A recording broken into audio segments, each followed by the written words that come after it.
আপনার থাম্বনেল দেখেছেন যে অনুকূল ঠাকুরের ভক্তরা কৃষ্ণ পূজা করে না। তাই অনুকূল ঠাকুরের ভক্তরা কৃষ্ণ পূজা করে না কেন, সেই বিষয়ে আমি একটা কথা বলছি। কোথাও যাবেন না, স্কিপ করবেন না। স্কিপ করলে হয়তো আমি কিছু একটা বলছি আপনি শুনতে পেলেন না, তাই স্কিপ করবেন না। দয়া করে সম্পূর্ণ ভিডিওটা দেখার অনুরোধ রইল। গীতায় ভগবান শ্রীকৃষ্ণ বলেছেন, যখন যখন ধর্মের গ্লানি হয় তখন আমি নিজেকে সৃজন করি।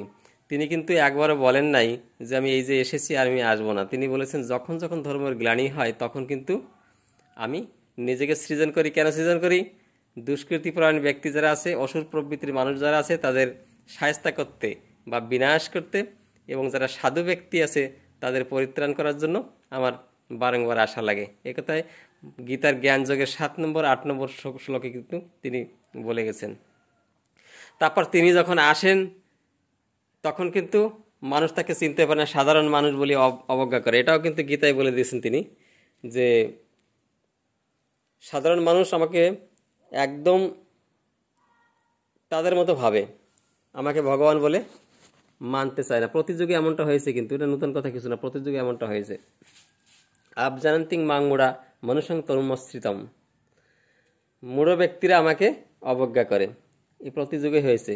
তা শ্রী শ্রী ঠাকুর অনুকূল চন্দ্র এসেছেন কলিযুগের একদম শেষার্ধে এসছেন। তিনি এসে বলেছেন যে বর্তমান আমি কলিযুগে যেমন তার দরকার নাম, যেমন তার চলা দরকার, বিজ্ঞানের চরমে বর্তমান তেমন ধরনের জিনিস তিনি সবকিছু আমাদেরকে দিয়ে গেছেন এবং বুঝিয়ে দিয়ে গেছেন তার ভাববাণীর মাধ্যম দিয়ে, নির্বিকল্প সমাধির মাধ্যম দিয়ে। তার ডেড বডির ভিতর দিয়ে অনর্গল অনেক অনেক বাণী বেরিয়েছিল, পৃথিবীর মঙ্গলের জন্য অভয় বাণী বেরিয়েছিল পৃথিবীর বিভিন্ন ভাষায়। তার থেকে কিছু বাণী সংগ্রহ করা আছে, সেই বইটার নাম হলিবুক বা পুণ্যপুঁথি। তার ভিতরে তিনি বলেছেন, আমি কৃষ্ণ, আমি গৌরাঙ্গ, আমি যিশু, আমি আল্লাহ, আমি সব, কোটি কোটি ইন্দ্র বরুণ চন্দ্র সবাই আমার আরতি করে। এরকমভাবে অনেক অনেক অভয় বাণী বলা আছে। তিনি তার প্রমাণ দিয়েছেন সেই ডেড বডির ভিতর দিয়ে। 72 দিন ছিলেন তিনি সেভাবে।